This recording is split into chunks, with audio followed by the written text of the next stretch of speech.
Pada tahun 2013, dunia angkasa lepas masih dikuasai kuasa besar Amerika, Rusia, China dan Eropah. Misi kemarih, itu kerja negara kaya. Namun, jauh di selatan Asia, sebuah negara membangun sedang merancang sesuatu yang luar biasa.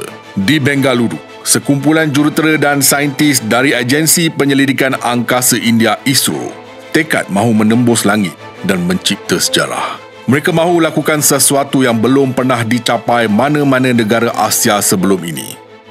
Astrolab membawa anda misi Mangalyaan, India. Sebelum tu, jangan lupa subscribe Astrolab dan on loceng notifikasi anda. Assalamualaikum dan salam angkasa dari Astrolab. Sekilas fakta, sebelum Astrolab meneruskan kisah ini, Astrolab ingin menerangkan apa itu Mangalyaan. Definisi Mangalyaan ialah berasal daripada bahasa Sanskrit, di mana Mangala bermaksud marih dan Yana bermaksud kenderaan atau kapal angkasa. Secara harfiah, ia bermaksud kenderaan marih. Bukan sekadar menghantar kapal ke angkasa, tetapi terus ke orbit marih dan lebih mencabar mencapainya dalam cubaan pertama. Ramai yang mentertawakan ilham misi tersebut, termasuk rakyatnya sendiri. Sama seperti netizen Malaysia yang selalu meremehkan misi angkasa ke planet lain. Akan tetapi bagi pasukan ISRO, ini lebih dari sekadar misi sains. Ini soal harga diri dan membuktikan bahawa mimpi besar bukan milik negara kaya sahaja. Mereka tahu bajet mereka jauh lebih kecil berbanding NASA. Bajet Mangalyaan hanya $74 juta Amerika, lebih murah daripada kos produksi filem The Martian yang ditayangkan 2 tahun selepas itu. Namun ISRO punyai satu perkara luar biasa, keazaman. Dengan bajet terhad, mereka perlu cipta teknologi berkesan dengan kos minimum. Mereka namakan pendekatan ini sebagai frugal engineering. Segalanya dibina dalam negara: komputer kapal, sistem navigasi, komunikasi, bahkan sistem pendorong, semuanya hasil tangan jurutera tempatan. Untuk menjimatkan bahan api, mereka pilih laluan Hohmann Transfer Orbit. Laluan ini perlahan tetapi sangat efisien, ibarat menumpang arus graviti untuk menjimatkan minyak. Tapi ada satu cabaran besar. Peluang pelancaran hanya datang setiap 26 bulan. Gagal sekali, terpaksa tunggu 2 tahun lagi. Tiada ruang untuk kesilapan. Setiap detik diambil kira. Setiap kod ditulis semula berulang kali. Setiap kabel diperiksa berkali-kali. Para saintis bekerja siang malam tanpa cuti. Mereka tahu satu kesilapan kecil boleh musnahkan segalanya. Kapal ini bernama Mangalyaan atau Mars Orbiter Mission, dibina dalam masa hanya 15 bulan. Berat pelancarannya 1,350 kg dengan berat kering 482.5 kg. Sistem komputernya cuma ada 32 MB RAM dan 16 GB memori flash, lebih kecil daripada telefon pintar anda sekarang. Tetapi, ia dibina untuk tahan kejutan suhu, radiasi kosmik dan ribut marih yang mengganas. Akhirnya pada 5 November 2013, roket PSLV C-25 berdiri megah di tapak pelancaran di Sriharikota. Awan tebal bergulung di langit. Suasana tegang. Di pusat kawalan, jantung berdegup laju. Countdown bermula. 5, 4, 3, 2, 1. Ignition. Roket memecut ke langit, meninggalkan gegaran di bumi dan linangan air mata mereka yang menyaksikan. Dalam beberapa minit, kapal berjaya memasuki orbit bumi. Tapi, ini baru fasa pertama. Seterusnya, kapal perlu naik ke orbit lebih tinggi dalam beberapa peringkat, ibarat mendaki tangga ke langit. Salah satu insiden penting berlaku semasa manuver keempat untuk menaikkan orbit angkasa. Pada ketika itu, sistem pendorong mengalami gangguan apabila kedua-dua gegelung utama dan gegelung sandaran diaktifkan serentak, menyebabkan aliran bahan api ke enjin cecair terhenti.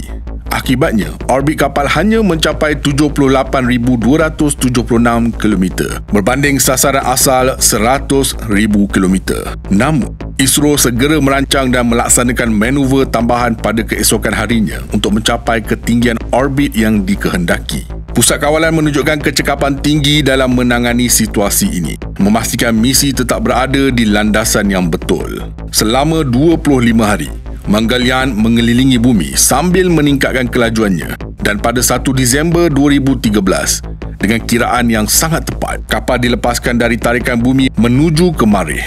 Jaraknya sejauh 780 juta kilometer. Masa yang diambil lebih 300 hari. Dalam ruang kosong yang senyap dan beku, Mangalyaan terapung sendirian. Tiada juruterbang, tiada bantuan manual. Segalanya automatik. Komunikasi dari bumi mengambil masa sekitar 20 minit untuk sampai. Ini bermakna, jika berlaku masalah, mereka hanya tahu selepas semuanya terlambat. Sepanjang penerbangan, pelbagai cabaran berlaku. Kapal perlu menjaga suhu, tenaga, orientasi dan kedudukan antena untuk kekal bersambung dengan bumi. Pada satu ketika, isyarat hampir terputus akibat pancaran solar, tetapi sistem kecemasan berfungsi. Kapal tetap tenang. Akhirnya, pada pagi 24 September 2014, lebih setahun selepas pelancaran, dunia seolah-olah berhenti seketika. Di pusat kawalan ISRO, semua pegawai berdiri. Skrin menunjukkan detik paling kritikal. Maneuver untuk memasuki orbit Marikh. Jika terlalu laju, kapal akan melantun keluar dan hilang selama-lamanya. Jika terlalu perlahan, ia akan dihancurkan oleh graviti planet itu. Mesin utama dihidupkan selama 24 minit. Semua orang senyap, seolah-olah semua sedang menahan dari bernafas.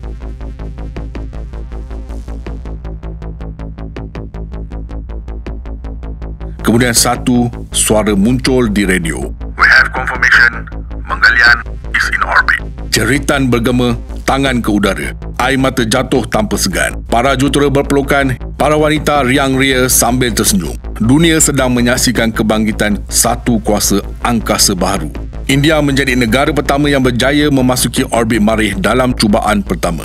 Lebih hebat, negara pertama di Asia yang mencapainya. Negara keempat di dunia selepas Amerika, Soviet dan Eropah. Tapi berbeza dengan lain, India lakukannya dengan bajet kecil dan semangat besar. NASA memberikan ucapan tahniah secara terbuka. Presiden India memuji usaha anak bangsanya. Dunia akhbar menyiarkan berita besar ini. Sebuah negara membangun telah menakluk langit merah tanpa perlu bergantung kepada sesiapa. Dan lebih penting daripada pujian luar, Mangalyaan membangkitkan semangat baharu di hati rakyatnya. Ia menunjukkan kepada kanak-kanak bahawa saintis boleh berasal dari kampung kecil. Kejayaan bukan hak eksklusif mereka yang mempunyai duit, tetapi milik mereka yang mempunyai mimpi dan sanggup berkorban. Mangalyaan bukan hanya satelit. Ia simbol keberanian untuk mencuba walaupun dunia mentertawakannya. Simbol bahawa teknologi tinggi tidak semestinya datang dari makmal mewah. Ia boleh dibina dengan tangan sendiri, dengan kod sendiri dan dengan cita-cita sendiri. Pemerhatian terhadap Mangalyaan perlu diteruskan. Pada Jun 2015, Mangalyaan mengalami fasa solar conjunction di mana matahari berada di antara bumi dan Marikh, menghalang komunikasi antara pusat kawalan dan kapal angkasa selama kira-kira 2 minggu. Semasa tempoh ini, Mangalyaan beroperasi dalam mod autonomi, membuat keputusan sendiri tanpa arahan langsung dari bumi. Ini membuktikan keupayaan sistem automasi yang dibangunkan ISRO untuk misi ini. Dan kapal ini terus mengorbit Marikh. Bukan sebulan, bukan setahun, tetapi hampir 8 tahun. Ia menghantar gambar, data atmosfera, mengkaji ribut debu dan kandungan gas Marikh. Lebih dari itu, yang menjadi lambang bahawa India kini tidak lagi menonton perlumbaan angkasa dari luar pagar. Mereka kini menjadi pelari utama. Setelah lebih 8 tahun beroperasi, melebihi jangka hayat asalnya selama 6 bulan, Mangalyaan kehabisan bahan api dan baterinya tidak lagi berfungsi akibat beberapa gerhana yang panjang. Ini menyebabkan kehilangan komunikasi dengan kapal angkasa, menandakan tamat misi secara rasmi pada Oktober 2022. Ia meninggalkan legasi.